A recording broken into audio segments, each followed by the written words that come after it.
സുജിത്തേട്ട, സംഗീത ശരിയല്ല. ഞാൻ എത്രയോ തവണ കണ്ടുപിടിച്ച, ഞാൻ പലതവണ ശ്രദ്ധിച്ചതാണ്. ഓരോ തവണയും ആ വീട്ടിലേക്ക് മറ്റേ സ്വിഗ്ഗിന്റെ ആൾ എന്തോ സാധനം കൊടുക്കാൻ വേണ്ടി പോകുന്നു, ഇവളിത് വാങ്ങുന്നു. സാധാരണ നമ്മൾ ഒരാൾ വീട്ടിൽ വന്നു കഴിഞ്ഞാൽ അവിടെ ഇരുന്ന കഥ പറയാൻ എന്താ ഉള്ളത്? ആര് വന്നാലും സാധനം വാങ്ങി അങ്ങ് എടുത്തു വെച്ചാ പോരെ.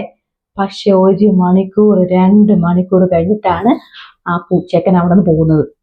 അത് കഴിഞ്ഞിട്ടോ എല്ലാ ദിവസവും ഉണ്ട്. എല്ലാ ദിവസവും ഇതന്നെ പരിപാടി. എല്ലാ സാധനവും എല്ലാ ദിവസവും ഇപ്പൊ എന്ത് സാധനം വാങ്ങിക്കാനുള്ളത്? ഇവളെ ഭർത്താവ് ഗൾഫിലാണല്ലോ. പുള്ളി ഇപ്പൊ വന്നിട്ട് എത്ര വർഷമായി? ഒരു 4 വർഷമെങ്കിലായിട്ടുണ്ടാവും ആ പുള്ളി വന്നിട്ട്. എന്തായാലും എനിക്കൊരു കാര്യം ഉറപ്പാ, എന്തോ ചുറ്റിക്കളി ഉണ്ട്. പിന്നെ ഇപ്പൊ നടക്കുന്നത് കണ്ടുണ്ടോ?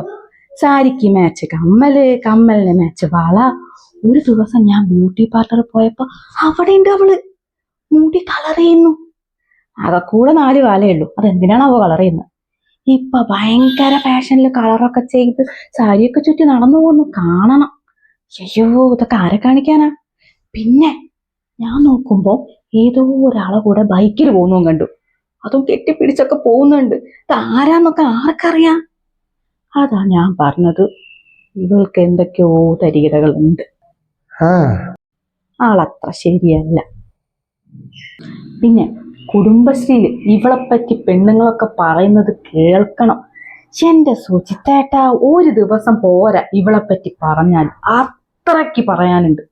ഹോഫ്, എന്റെ ദൈവമേ. അല്ല, നിങ്ങൾ എങ്ങനെയൊന്നും കേട്ട് നിൽക്കാത്തതാണല്ലോ, ഇന്നെന്താ എല്ലാം കേട്ട് നിൽക്കുന്നേ? അതെ, ഞാനിപ്പോ ഒരു പുതിയ സ്ക്രിപ്റ്റ് എഴുതിക്കൊണ്ട് അറിയാലോ. അപ്പൊ അതിനകത്തൊരു വൃത്തികെട്ട സ്ത്രീന്റെ കഥാപാത്രമുണ്ട്. അതായത് ഈ നാട്ടിലുള്ള സകലമായ ആൾക്കാരെ പറ്റിയിട്ട് ഈ അപവാദം പറഞ്ഞിറക്കുന്ന പെണ്ണുങ്ങൾ. അവളെ ഒരു സീൻ എഴുതാൻ വേണ്ടി പുറപ്പെട്ടപ്പം എനിക്കൊരു റൈറ്റേഴ്സ് ബ്ലോക്ക്, അതവിടെ നിന്നുപോയി. അപ്പൊ അതാ എന്നെ വിളിച്ചിട്ട് കുറച്ചേരം സംസാരിച്ച്. ഈ ഇങ്ങനെ സംസാരിച്ച് കഴിയുമ്പോൾ നാട്ടിലെ കംപ്ലീറ്റ് ആൾക്കാരെ കൊണ്ടുപോയി ഇങ്ങനെ പറഞ്ഞപ്പോഴേ ഇന്ത്യ ബ്ലോക്കായിട്ട് തീർന്ന്. Thank you very much dear. You cheat!